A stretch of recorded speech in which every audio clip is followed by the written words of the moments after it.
we're told there's a big announcement coming sometime soon, and we will track that. And I look forward to seeing you on the 6th of February at the India Today, Business Today Budget Roundtable. I want to go across to Mr. Piyush Goyal now. Thank you, Ashwini ji, for joining us. There's so much to talk about in terms of what you're doing, so we'll build on this on the 6th when we see you. So it'll be great to have you there. Piyush, you have lots of questions, and I'll start with the question on private investment. One of the things that's being said by those in the opposition is that the government is having to do so much of the heavy lifting on public infrastructure expenditure because the other engines of the economy haven't kicked into shape the way the government would have wanted when corporate taxes were brought down. How do you respond to this suggestion that the government, despite all the nudges, private and public, including some of the nudges from you, that you have you been able to get the private investment cycle going in the way that you would like? And if not, what's holding it back, and how soon do you see it kick into shape the way you would like?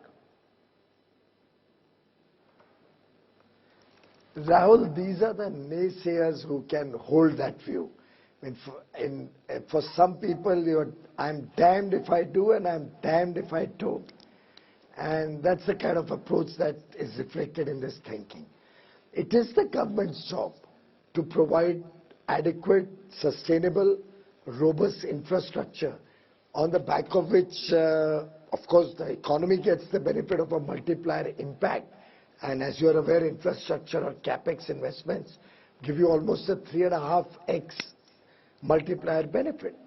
But more importantly, across the world, you will observe that unless your goods and services are competitive, you cannot compete in international markets, and no country has become a developed nation without having adequate and strong domestic systems, both for logistics, for infrastructure, for adequate port infrastructure. And to my mind, Honorable Finance Minister Nirmala Sitharaman ji has really hit the nail on the head by her actions over the last 4 years. CapEx spending has grown from 3.5 lakh crores 4 years ago to 5.5, 7.5, and now 10 lakh crores. Effective CapEx is 13.5 lakh crores. Because today, even when we spend in a scheme like Manrega, we don't just dig a hole and fill it up. That was the kind of thinking governments in the past had. We try to create some infrastructure out of that. Mention was made of 75 Amrit Sarovars in each district. Now, this is a very visionary long-term thinking that we should have water reservoirs which will come to our rescue in the time of a calamity or a need. Similarly, the focus on tourism. We are all aware that tourism is the highest job generator per rupee invested.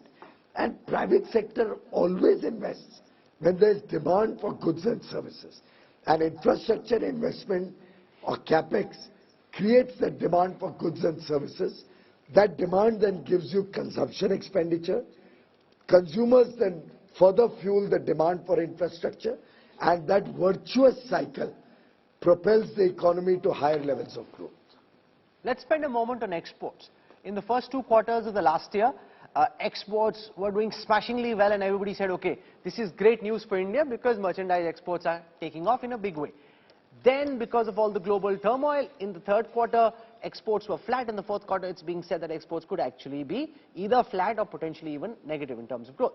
What's your outlook for exports in the year going forward, given their importance to the India growth story and given all the global uncertainty? The fact that trade barriers are being created, there are trade tensions between China and the United States, everybody is trying to do a version of Atmanirbhar America, Atmanirbhar Europe, even if they don't say it like that. So where does that, how does that jeopardize or push back what you are trying to get done with export growth? No, it doesn't push back anything we are doing. It only reinforces the urgency of all our actions. So this government has taken several actions to promote exports. For example, for the first time, our missions worldwide have got involved in our effort to expand trade. Trade, tourism and technology, for that matter, all three. For the first time with production-linked incentive schemes, we are trying to create capacities to global scale. For the first time ever, the bigger focus is on quality. And you might be aware we have almost doubled the quality control orders in the last 2.5 years. Going forward, we'll be expanding our focus on quality because we believe both consumers in India and internationally want to see high quality and competitively priced goods and services. And my own understanding is that quality never costs anything. Quality is the cheapest thing going. It actually helps you to save wastage and losses and reduce your cost. So we are doing a kind of holistic planning to prepare the nation to become a large player in the international markets. Last year, exports of goods and services combined were about $674 billion. This year, we'll see a double-digit growth, again, when we look at goods and services combined. Certainly, services growing faster, merchandise will grow slower, but still grow.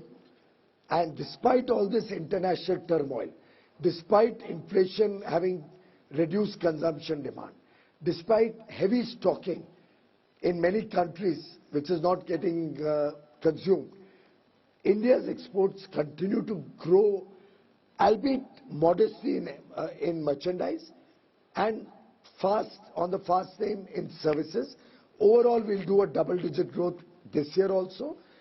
For the next year, we are also working on, we have already concluded 2 free trade agreements. UAE and Australia, they will start giving us results. Australia has just come into force 1 month ago. We are looking at more free trade agreements with developed countries, the G7 countries, and going forward, as we improve our capacity to offer goods and services, as we improve our quality, become more competitive, and have greater trading arrangements so that we have duty-free access, which some of our neighboring countries or countries like Vietnam, Bangladesh have through being an LDC or because of their free trade agreements. That competitive edge, where they have an edge over us, we'll be able to nullify. And okay, I do believe that going forward, our target for 2030 is $2 trillion of exports, $1 trillion of merchandise, $1 trillion of services.